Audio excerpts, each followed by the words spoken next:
In case for any people that don't know me, my name is Luke, and I'm honored this year they asked me to speak for our troops. Thank you. I'm actually an ex-Marine. In 1978, I joined the Marine Corps out of Michigan. Came out to California.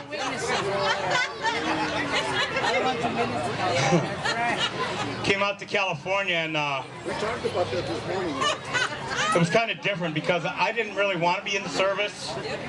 One of the reasons I came out was because I had no place to go. But I'm just going to tell you something right now, that God has a plan for everybody's life, no matter what your plan is right now. God will fix it. I heard this story. I don't know, when you guys were in high school, if you ever had the recruiters come to your school. They used to have recruiters come to our school, but I never went because I was never really interested. My dad, my adopted dad, was actually in a Nazi concentration camp from the age of 13. He escaped, and the first person he saw when he escaped was a U.S. Marine that pulled him out, and he brought him to America as a refugee. I didn't know what none of that meant. I was never into war. I was never into fighting. But I made it that was the only thing I could do. And I went in the Marine Corps. I remember my dad told me that I would never be good enough to be a Marine. At that time, they took anybody. So, luckily I got in. I didn't understand that I was going to Michigan State University. I was going to be a journalist. And I said, you know what?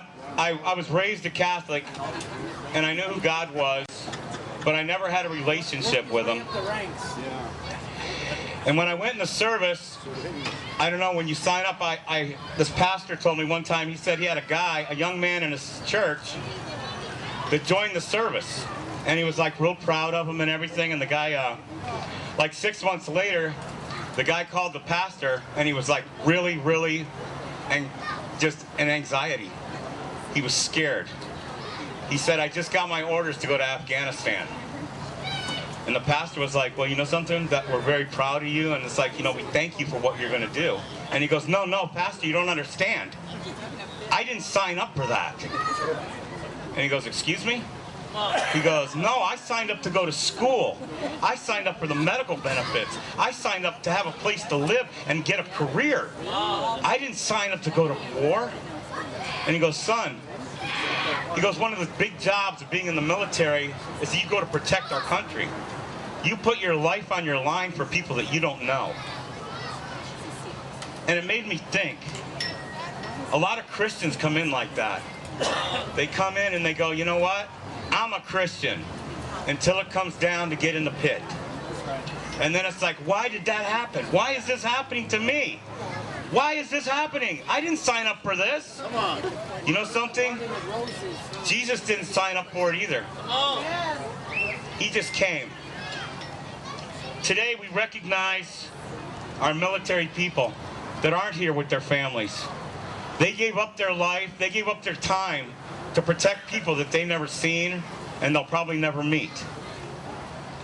A lot of those guys don't come back, right? There was a guy that went to church, and the preacher was like shaking hands at the door when they were leaving. And this guy comes by and he shakes his hand. He goes, hey, I haven't seen you in service much. You need to start getting back into God's army. And the guy leaned into the pastor and he goes, I'm in the Secret Service. I come on Easter and Christmas. The pastor leaned into him and he goes, you know something? God doesn't have a Secret Service. So that guy started coming all the time. What God does is not secret. What our men and women do is not secret. When you go in the military, they give you a field manual, right? How many military people we have here today? Raise your hand. So this will kind of like,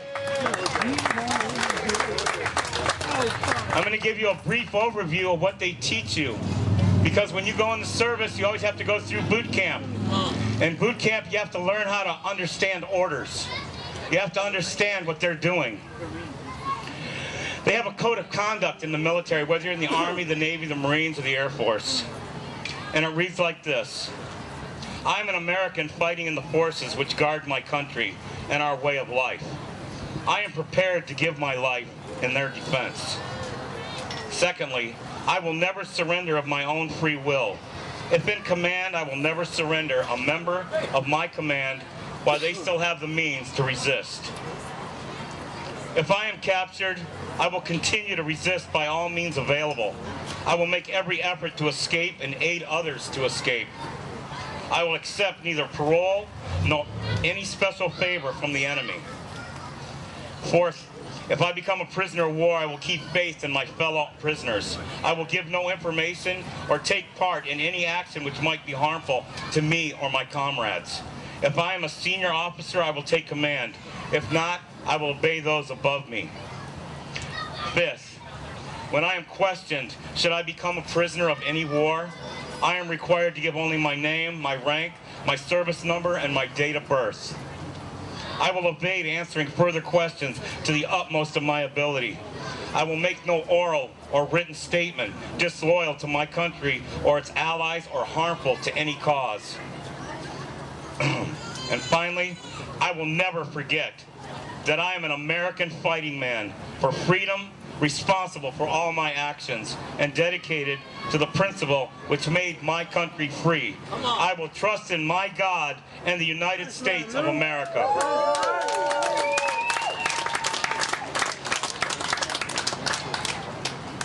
We also, as Christians, have a guide. It's called the Bible. The Bible is a unique book. It actually is a collection of 66 individual books written over a period of 1,500 years by over 40 different authors who are from 13 different countries on 3 separate continents. It claims to be the Word of God, and I believe that. It claims to be the Word of God in the Bible over 2,700 times, and it has been translated into about 1,500 different languages. From this book comes all the information that we have about God, Jesus, heaven, hell, salvation, and eternity. It also contains numerous fulfilled prophecies about various men and women and nations down through the ages. And more importantly, it contains over 300 prophecies that declared that Jesus was going to come to earth to live, die, and raise again from the dead.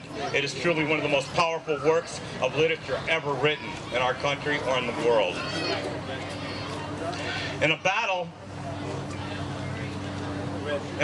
you have to get in a pit, right? We're always going to have battles. Everybody here has gone through a battle, is going through a battle, or is going to go through another battle. It's imminent. God tells us that.